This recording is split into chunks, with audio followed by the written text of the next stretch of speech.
જમ્મુ કાશ્મીરના પહેલગામમાં થયેલા આતંકવાદી હુમલાને લઈને વડોદરા શહેરના ગોત્રી વિસ્તારમાં રામદૂત સેના દ્વારા કેન્ડલ માર્ચ તથા સહી ઝુંબેશ યોજવામાં આવી હતી। જમ્મુ કાશ્મીરના પહેલગામમાં થયેલા આતંકવાદી હુમલાને લઈને સમગ્ર દેશભરમાં ભારે રોષ ફાટી નીકળ્યો છે। આતંકવાદી હુમલાની ઘટનાને લઈને અનેક સંગઠનો વિરોધ પ્રદર્શન કરી સમગ્ર ઘટનાને વખોડી રહ્યા છે। ત્યારે વડોદરા શહેરના પશ્ચિમ વિસ્તારમાં રામદૂત સેના અને ગોત્રી વિસ્તારના નાગરિકો દ્વારા પહેલગામમાં થયેલ આતંકવાદી હુમલામાં શહીદ થયેલ મૃતકોને શ્રદ્ધાંજલિ આપવાનો કાર્યક્રમ યોજવામાં આવ્યો હતો,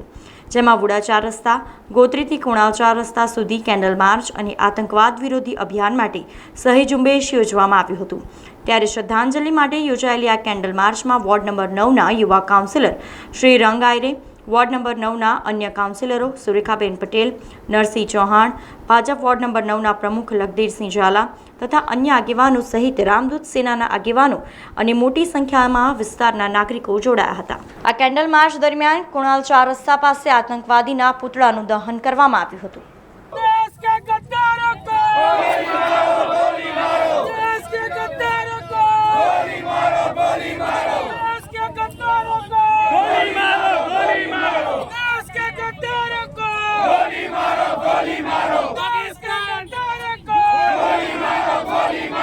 શ્રીરામ સેનાના માધ્યમથી અમે વિરોધ પ્રદર્શન નોંધાવીએ છીએ। જે પણ આતંકવાદીઓએ આ કૃત્ય કર્યું છે કે જે નિર્દોષ લોકોને મારવામાં આવ્યા છે અને ખાસ કરીને ધર્મનું કોઈ પણ તમે કયા ધર્મથી છો ને ધર્મ પૂછ્યા બાદ તેમને મારવામાં આવ્યું છે અને જે લોકોએ આ કૃત્ય કર્યું છે માનનીય પ્રધાનમંત્રીશ્રીને અમે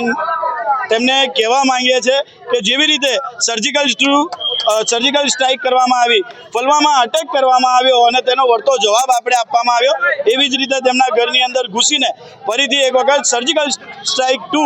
કરવામાં આવે અને તેમને બી ખબર પડે આ નવું ભારત છે, ઘરમાં ઘૂસીને મારીએ છે। એવી જ રીતે માનનીય પ્રધાનમંત્રી શ્રી પર અને આ દેશની આર્મી પર, આ દેશની દરેક પોલીસ પર અમને વિશ્વાસ છે કે જેવી રીતે 28 લોકોનું નિર્દોષ હત્યા કરવામાં આવી છે, એવી જ રીતે આ આતંકવાદીઓને ના પીવા પાણી મળશે, ના ખાવા ખોરાક મળશે, એવી જ રીતે તેમનું મોત આ ભારતીય સેના, આ જ ભારતીય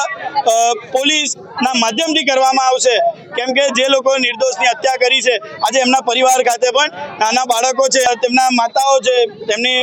પત્નીઓ છે, બહેનો છે, તે પણ આજે નિર્દોષ વ્યક્તિઓ આજે આંસુ રડી રહ્યા છે ને આ જે કૃત્ય કર્યું છે એવા આતંકવાદ અને પાકિસ્તાનના એ લોકોને ફરીથી એક વખત આ દેશના યુવા તરીકે કહેવા માંગુ છું કે આ નવું ભારત છે, આધુનિક ભારત છે, ઘરમાં ઘૂસીને મારીશું। જેવી રીતે સર્જિકલ સ્ટ્રાઇકની અંદર તેમની ઊંઘ ખુલતા પહેલા મર્યા હતા, કદાચ આ એવું હોય કે તેમની આંખોની સામે ઘૂસીને અમે મારીએ। આજના દિવસે શ્રીરામ સેનાના માધ્યમથી અમારે વુડા ચોકડીથી લઈને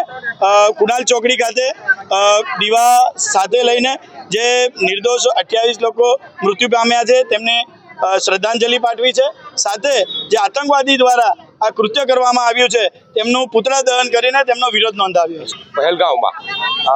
આતંકવાદીઓ દ્વારા પાકિસ્તાનથી મોકલેલા આતંકવાદીઓ દ્વારા જે 28 આપણા ત્યાંના પર્યટકો અને ભારતીય પર્યટકોની હત્યા કરવામાં, નિર્મમ હત્યા કરવામાં આવી અને એકદમ જધન્ય કૃત્ય કહેવાય એવું કૃત્ય આ મુસ્લિમ આતંકવાદીઓએ કે પાકિસ્તાનના આતંકવાદીઓએ કર્યું છે।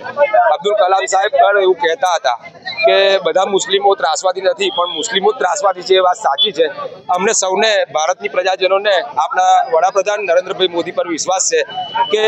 આવનારા દિવસમાં પાકિસ્તાનને અને આતંકવાદને એ કરારો જવાબ આપશે અને આજે એમના બિહારના ભાષણમાં પણ દુનિયાને પણ મેસેજ આપ્યો છે કે જે માનવતા સાથે છે તે આપણી સાથે રહેશે અને એના મોદી સાહેબના અને દેશના સેનાના સપોર્ટમાં અને જે મૃતકો આપણા શહીદ થયા છે એમને શ્રદ્ધાંજલિ માટે થઈને અમે રામદૂત સેના અને વિસ્તારના જાગૃત નાગરિકોએ આ કાર્યક્રમ આજે કર્યો છે અને રેલી સ્વરૂપે કાર્યક્રમ કર્યો છે। એક સાઇન ઝુંબેશ પણ આતંકવાદના વિરોધમાં રાખી છે અને સાથે સાથે પુતળા દહન પણ અમે સૌએ ભેગા નાગરિકોએ થઈને કર્યું છે। સમાચારોના સતત અપડેટ માટે TNN ન્યૂઝને YouTube પર સબસ્ક્રાઇબ કરી બેલ આઇકોન પ્રેસ કરો અને અમારી સાથે જોડાયેલા રહો Facebook, Instagram અને Twitter ઉપર।